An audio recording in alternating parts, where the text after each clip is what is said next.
I'm Ann Keogh, and we are at Randolph Elementary School in Goochland County. And our fifth graders are working on a year-long journey project about global awareness and refugees and immigrants who have come to America and are giving back to their home country. And I've brought a speaker here, Amanda Prak, who is actually a relative of mine, to come and talk to them a little bit about Cambodian customs and traditions, as well as her experience with the war and coming to America, and now giving back through her nonprofit. I'm Mrs. Keogh, for those of you who don't know me, and I am working with your teachers to help you with your journey project this year. You are learning about global awareness, about other countries, people from other countries, what life is like in other countries compared to ours. And I have someone special here today to talk to you. This is Amanda Prak, and she is actually related to me through my husband, Keogh. And they are from a country called Cambodia. Has anybody ever heard of Cambodia? Many. Few of you, good. Yeah. Okay. It is an Asian country, so it's in the continent of Asia. It is surrounded by Vietnam, Laos, Thailand. If you don't know those, we'll have to look at a map. Okay? So we're going to talk today a little bit about the customs, the culture, and the traditions of Cambodia. And we're going to talk about a nonprofit that Amanda has started to help her fellow people in Cambodia who are poor and starving and need education. So Amanda, Yes. tell me a little bit about yourself and what you do. Well, hello. My name is Amanda Prak. Let me introduce. I'm a hairstylist by profession, but I also run a nonprofit organization named 100 Pounds of Hope. I help build school for the unfortunate children in rural Cambodia. Can you tell us about your outfit? It doesn't look like what the rest of us are wearing. Yeah. Well, this is a Cambodian outfit. We wear this outfit on a special occasions, or like speaking engagement, for instance, here. And this is something I would wear to a weddings or any formal occasion. Do people in Cambodia wear these outfits as well, or is it just when you are here in America? They wear this back at home in Cambodia and as well as America. And like I said, this is not the everyday outfit. This is only to a special occasion. Good. Can you tell us about some of the other traditions and customs that you have? I know that there is dancing and music that is special to Cambodia. There's food that is special to Cambodia. Can you tell us a little bit about that? Well, speaking of food, we all love food, so we eat varieties, or food consists of we use a lot of curry. I don't know if any of you use curry, that's with coconut milk and spicy food, but Cambodian, we eat mostly rice. I mean, rice is our main course, so everything go with rice. So it's stir fries and the soup, spicy soup, and a lot of fish. Yeah. I have been to some weddings and actually had a Cambodian wedding of my own, and I've seen a lot of different dances. Can you tell us a little bit about the dances, and we'll show a video of it? Yeah. Well, the dances, there's a traditional dance, and there's just dance at the celebrations of a weddings or a regular party. So this is a traditional dancer called the Apsara. So you can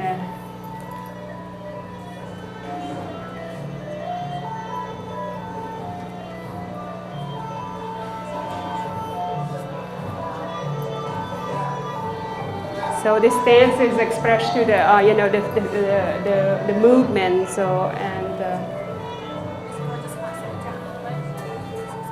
To many of us, it's just just move, but to a lot of people who know about dance, it becomes like a telling story.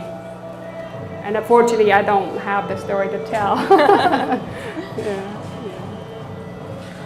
And you can hear the music that she's dancing to that is traditional to Cambodia. And this type of dress and this outfit and this dance is a tradition that dates back for thousands of years. Thousands of years. So Cambodia has a very long history. And so these are some of the traditions that began long, long ago and are continued. If you can see right behind her, there's a man sitting at a long instrument, and he's kind of playing it almost like you guys play the xylophones in music class, okay? And there's some other different instruments back there. My husband, Mr. Keo, his father actually plays traditional Cambodian music and leads weddings and is an excellent dancer and singer. And so he knows how to play probably all of those instruments. Yes, he does.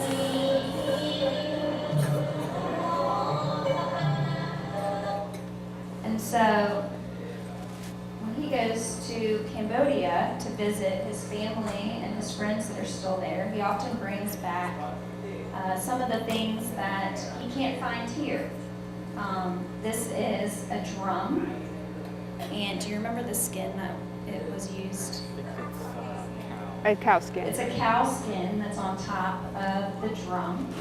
Okay, this is a smaller version of what they typically use in weddings or ceremonies. Do you know the name of this? Called throw. Called throw. All right, I'll let you say what the name of this is. This is called throw. It's made with a snake skin. So I guess there's only how many strings? I don't know. It's really just 2 strings, and then it has a bow, kind of like a violin. This one's roped together because they use it as a display. But he does have some that he plays. I have no idea how to play it.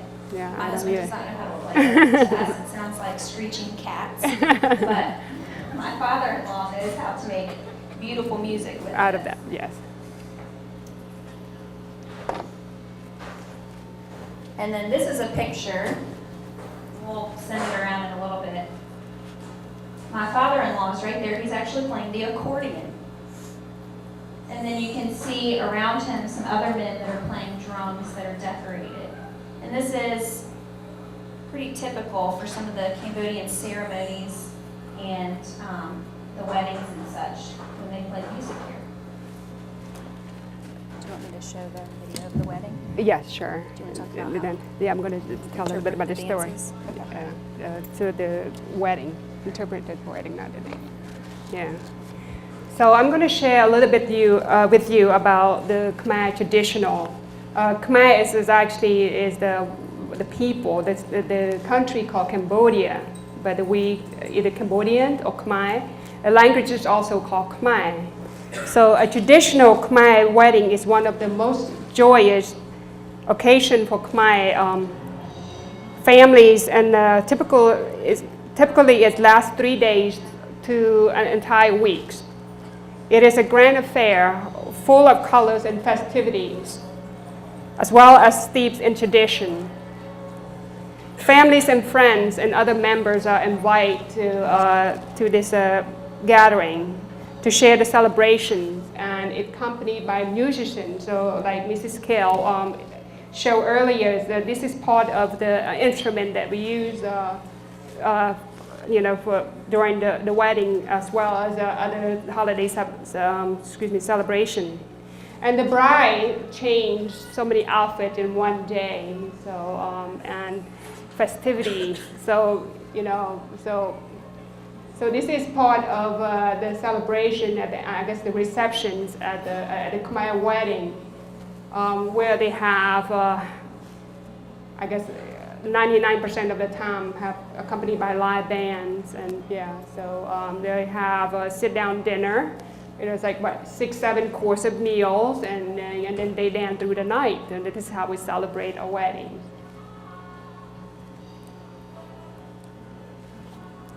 So talk a little bit about the wedding. At the beginning, the bride constantly wait at her parents' house, and the groom side of the family, you know, the progression where they brings wrapped platters of fruits, desserts, and other goodie stuff, and they come and ask for permission to enter the bride's house. And if the bride's parents agree, they allow the groom, his families, and the guests come in, and that's how it difference in from America. And at the end of the ceremony, the wedding, so Mrs. Kell, she has some pictures of her weddings, and I don't know if you have any ribbon tied on the hand. But, yeah, I don't have those pictures, but I did But do anyway, at the finales of the wedding, our tradition, the parents, the families, and close friends will tie the ribbon around the bride and the groom's wrist to bless them, and they have to wear it for 3 days to preserve their luck. So. So we're gonna pass out some pictures. These are a couple of the pictures from the Cambodian ceremony for my wedding. And you'll see in one that I'm in a red dress that's covered in gold. I have like a gold crown on my head, gold jewelry all over my arms.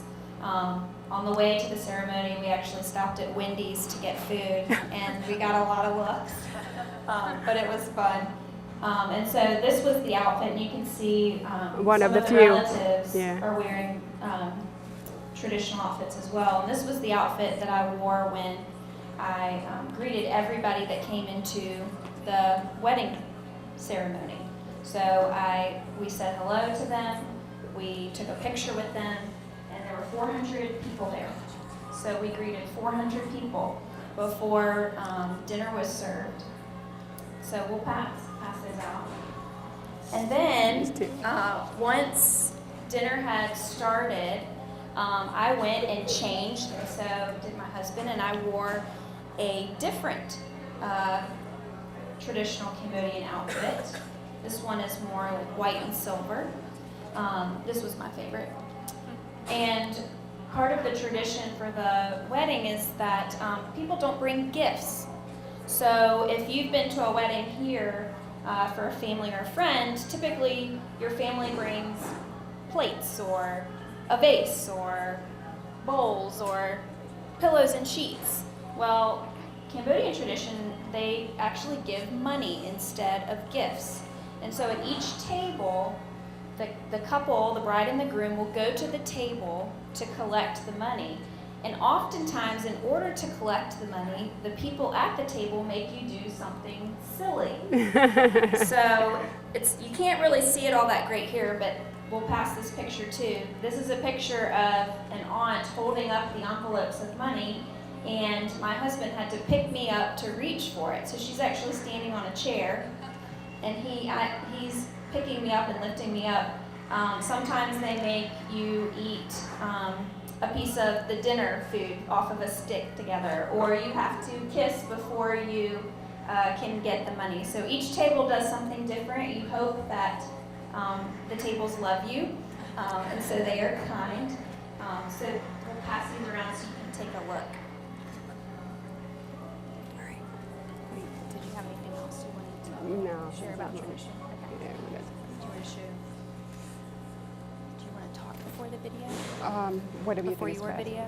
Just share a little bit Yes, about like okay. the war and having to come Sure. here and then Okay. And now we go into some serious stuff, and please forgive me if if this video is a bit much, but hopefully you all can bear it. Okay, we'll be good? All right. Yeah, so I'm going to share a little bit about my life story as a child. Anybody's 12 or 13 here? 10, 11. Well, guess what? I started school when I was 13. First time learning my alphabet, colors, and shape. You guys can read. I had to, study my alphabet when I was a 5th grader. And the reason why? Because my country went to war. It's 1975. That's like over 40 years ago when it happened. I was not old enough to start school just yet, and when they took over, those bad people, the communists, the Khmer Rouge, they destroy all school, they close all institutions. They forced us to leave our home from the city, evacuated to the countryside. And then later on, they separated us into work camps. I was only 8 years old. Can you imagine what you do at 8 years old? I was separated. I was ripped away from my family and put in a child forced labor camp. So the family are no longer together. We were told that parents and child are not together. We belong to the government, what we call Angka. They brainwash the children to turn against the parents, and they start to do a lot of killing. I know it sounds horrible. They target those doctors, lawyers, teachers. Anybody work for the former government will round it up for execution. So we had to go through that for 4 years under their rules. During this time, we cannot wear any clothing like you all wear. Everybody have to wear black. It's like a pajamas. It's like it's a rag, practically. That's all we have. We have to cut our hair at a certain length, so we cannot, like I said, we cannot have colors, and then we cannot keep any of our documents, birth certificates, photos, anything of us, we have to destroy. It is against the law or illegal to have any document. If you get caught, you get killed. Even when we are with our family during those times before separate into a camp, we cannot even talk to each other, especially at night, because they fear that we make plans to escape. So we build our house high from the ground because we have monsoon. I don't know if you know what monsoon is, but it's like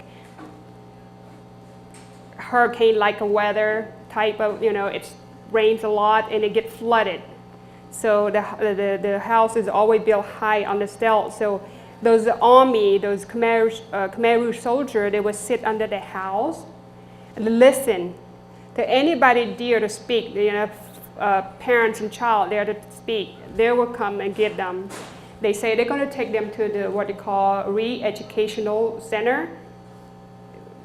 You never come back. So during this time, they force people to get married. You cannot choose who you love. They will pair you with someone, with stranger. So with death in the family, you cannot go, the wedding, anything like that. So they just arrange everything. So when I was in the child camp, I was 8 years old. I have to work anywhere from 10 to 12 hours a day so I can earn my very small bowl of watery, very like runny, hardly any rice grain in there. So that's what that only if I finish my work, of course, just to eat, so something to eat. So where I sleep on hard ground floor, and then that old building with broken windows, so mosquitoes and all that, biting insect comes and, when it rains, we get wet. But like I go back to the clothes that I wear. We go to work in the field. I work in the rice paddy. I don't know how many of you know, but you'll see later on the video what a rice paddy means. And I have to do a lot of heavy work for 8 years old, girls. And when I get sick, I had to go work through fever, injury, anything, because if I don't go work, I don't get to eat. And even though when I go to work, if I don't finish my work on time, I still don't get to eat because they run out of food, so they don't save it for you. So even though I'm in a camp under building, share with other like over 100 kids, we cannot talk to each other still. So friendship is not allowed. We're there just to work. So they don't just own us, but they own our soul. So life is just suffering, and I was like, miss my family. I was hungry all the time. And it was work is just so hard. that I even pray in my sleep that I don't wake up in the morning. I just, just to end so I don't have to suffer anymore. But thank God the war broke in 1979. So we all escaped during open fire, or bombing and shooting. And it was 3 months later before my family reunited. But then shortly after that, 2 of my siblings died of starvation and sickness. So I have a brother and a sister who passed, and both are younger than I am. Then my father decided he's not going to take any more risk of losing any more of the children. We have nothing to live for in Cambodia, so we fled to Thailand. So it was a week-long journey. We traveled day and night. We only stopped to eat. And our journey, we have to escape bullets between the Vietnamese soldier, the Thai soldier, and the Khmer Rouge. And on top of that, we have to wade our way through landmines. There were hundreds and thousands of landmines planted and booby traps. So this journey, we have crossed bodies of water every mile long. So we drink water that body floating in it. You wake up in the morning, there was corpse all around. So while we travel, we've seen a lot of babies, a lot of infants were left behind because people with babies, it's very dangerous to travel. Some people were forced to leave the kid behind. And at that time, our youngest brother was only 3 months old. My mother, who sits right here, she had like a scarf like that I wore earlier, got too hot, I took off.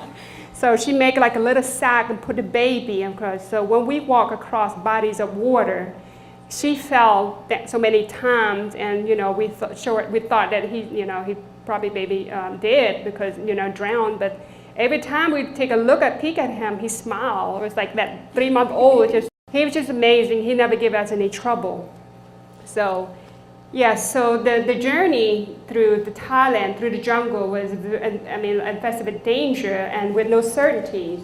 So we wandering barefoot in the jungle for about 3-4 months before we were located to a refugee camp. It was run by a lot of organizations. One of them is Red Cross, and forgot the rest of it.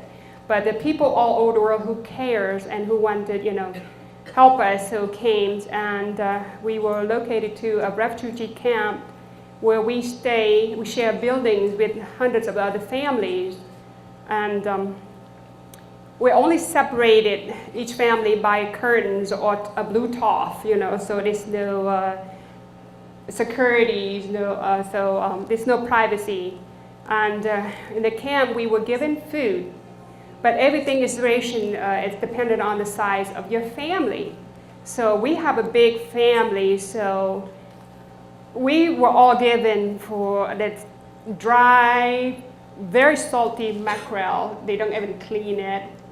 And vegetable with all kind of bugs. So that's what we've been receiving. And we received chicken, and it was not a whole chicken. We got a picked over chicken. We named them bomb chicken because it looked like it went to explosion. Just like the skin, the fat, and that's what's left. So and we went in a refugee camp for 2 years. In 1981, we got really lucky. We got sponsorship. Our sponsor, Fred and Vicky Sander, unfortunately, they passed of their old age, but they will all forever remember, and we consider them as our grandparents. And so thank God for them to bring us to the United States. And this is the first time, like I mentioned earlier, that I have the privilege of starting school. But I start at the age of 13, so I struggled quite a bit. But going through school was very, very difficult, not just because of the language barrier, just because I am different, because I don't speak the language and I'm different, so I was a target for bullies. 5th grade actually is not so bad. It's just going to middle school. That's a tough age. Middle school tend to be a little, a little mean, so I know none of you are mean. Nobody's bully here. I know that everybody's friend here, right? Right. And what we do for our friend, we stick up for each other, right? We protect each other. We don't let anybody do bad things. So So when I was in middle school, it was very hard because I don't speak the language. I get picked on. There were days I wanted, not go to school. I would hide in the, in a doghouse. I go to, people's neighbors' backyard to hide from my parents because I didn't want to go to school because I get picked on. And school is just so hard. But then my father found out about us hiding in a doghouse and under the crawl space. He caught us in action. So every day, every morning before he head out to work, he is roundabout to make sure to be in school. Yeah. Even in his cafeteria in middle school, I have, kids approach me, ask me if I need the direction how to eat. So I become very uncomfortable with that situation. So my best spot was to hide was in a girl bathroom, if you imagine. And then middle school, they tend to talk about each other. So I hide in the stall and my heart raced every time a group of girls go in there. I was like, uh-oh, I'm going to be in trouble. They think I'm spying on them because they talk about the other girls stealing the other girl's man, where they shouldn't be having. But anyway, so that's a story. So I met a girl, a friend of mine. She's my very, very best friend, first American friend who helped me, who made life a lot easier, who helped me through the difficult time going through middle school. Her name is Stephanie Price. She was the reason I go to school every day to get my education. So,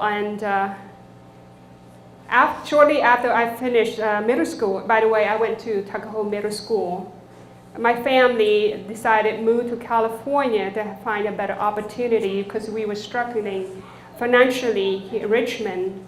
My parents worked 2 jobs, my older sister worked, even myself at the age of 13.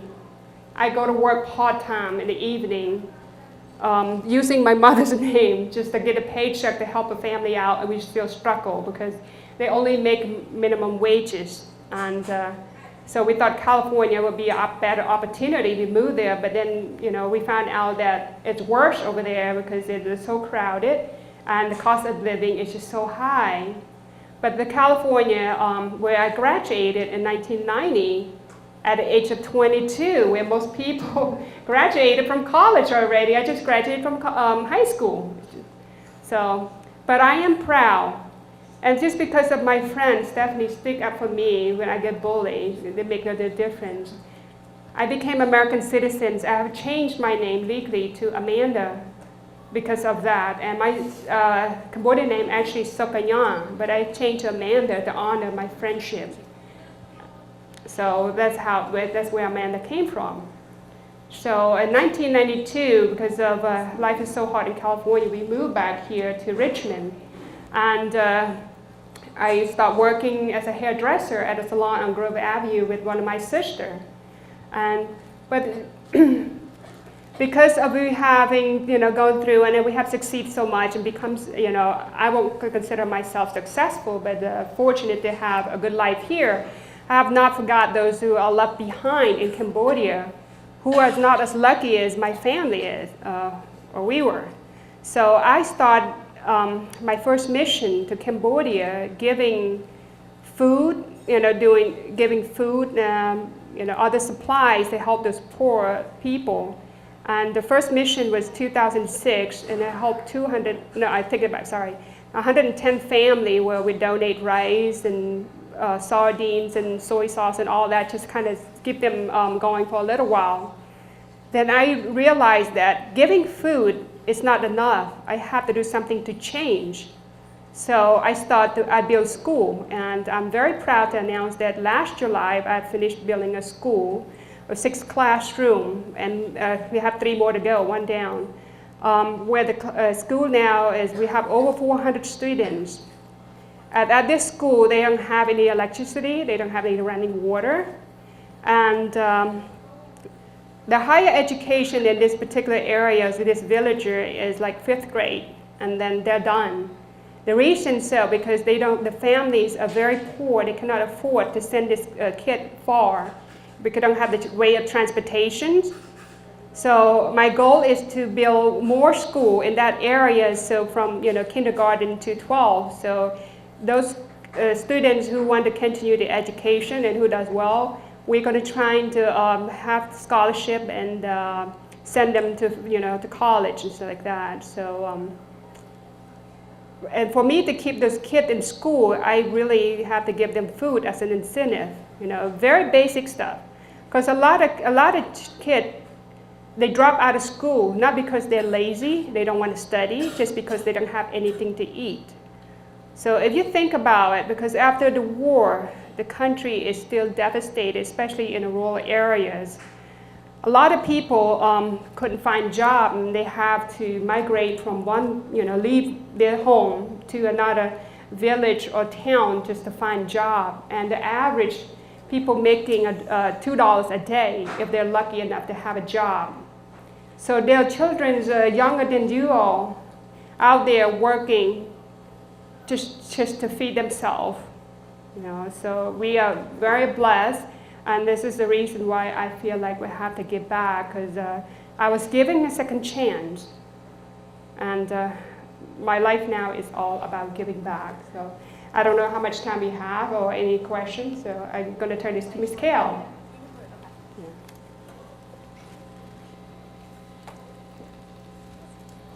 Yeah, thank you.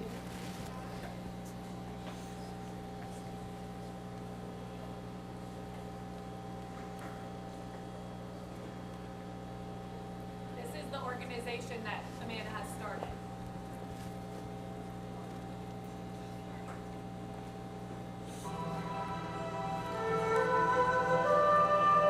That's my family in the refugee camp. That's me. That's all I did.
with us and sharing her story. And I want to thank you, 5th grade, for being such great listeners and being focused and being respectful.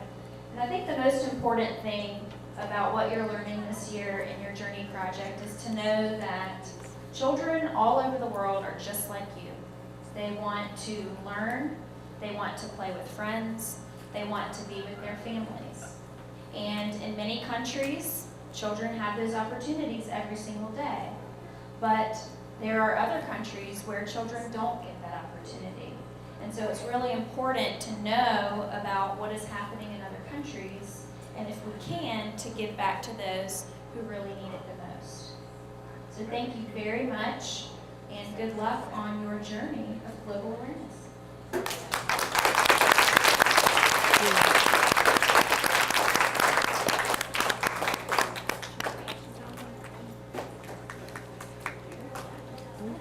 All right, thank you.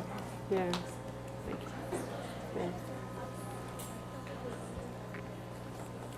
That's good, thank you. Oh, so thank you very much. I'm glad you're here. Yeah. Yeah. Yeah. Yeah.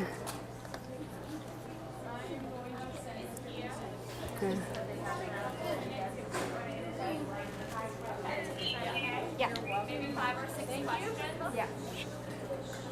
If anyone maybe has a question about, again, we're focusing on talking about how different Cambodia and different people live in the world around us. So is anyone interested in asking a question?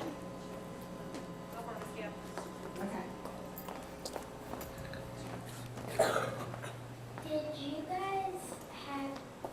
Did every kid get taken away from their family during the Civil War? Question. She said, did every child get taken away from their family during the Civil War?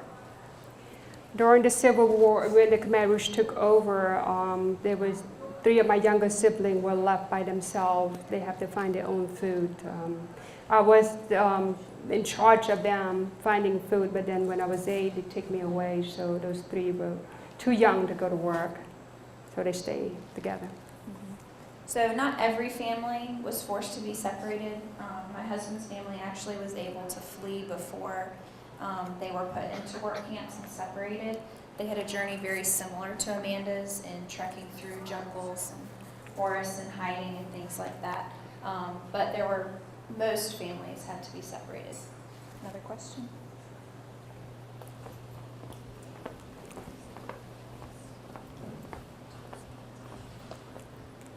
When you were separated from your family, what did your parents do while you were separated? That's a good question. That is a very good question. Well, all of us were separated. My parents were all put in a different field of work. My father was put as a fisherman, while my mother worked in the field like I did.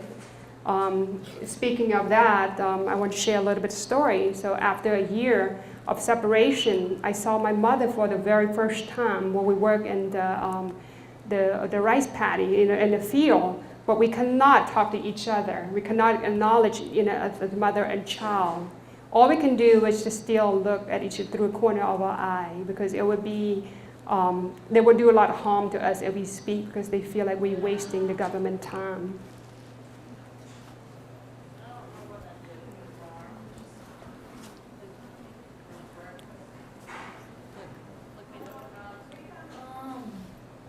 I know Angkor Wat was a temple, and people prayed there. Have you ever prayed at a temple in Cambodia? That's a great question too. Yes, I do pray there. Every time I make my trip there, I pray. And what I pray for is for peace. That where I travel, I will meet good people, and to be protected, me, my family, and ask for good health, and for people to help. That's a great question. Yeah. Okay. 2 more. Yeah, sure.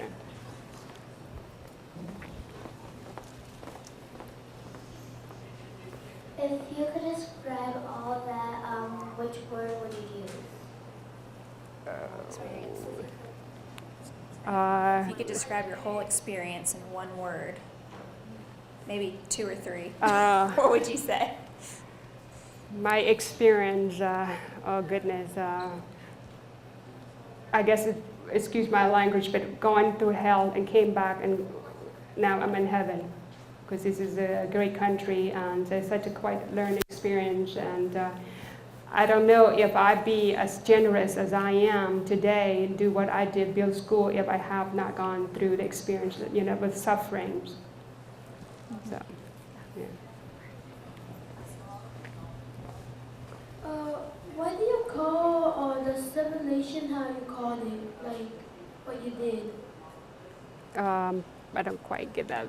Are you asking the Cambodian name for the people that live there? To help them, like the 100 pounds. Oh, yeah. What's the name of your organization? The names of my organization is 100 Pounds of Hope. It was named after the 100-pound bag of rice we first distributed to the poor family. So it inspired me to name that.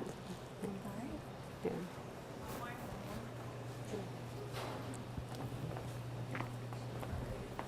What was Cambodia like before the war? That's a great question. So, to be honest with you, all I remember that everybody was so friendly. Every Cambodian are very generous. We are like a very tight net. There's no stranger at any part of town. Everywhere you go, people know your name. When they cook, they will bring a dish to exchange. But it's not like that anymore because of the war. It's kind of changed people's mentality. So everybody is pretty much for themselves. So. All right, thank you guys. Those were great questions. Can we say thank you one more time? Thank you. Thank you. I think we had a really great time today. Amanda explained a lot about the customs and traditions of Cambodia, as well as her experiences. The students were very interested, and they had some great questions to ask her about her experience and her life. I think they really learned a lot today.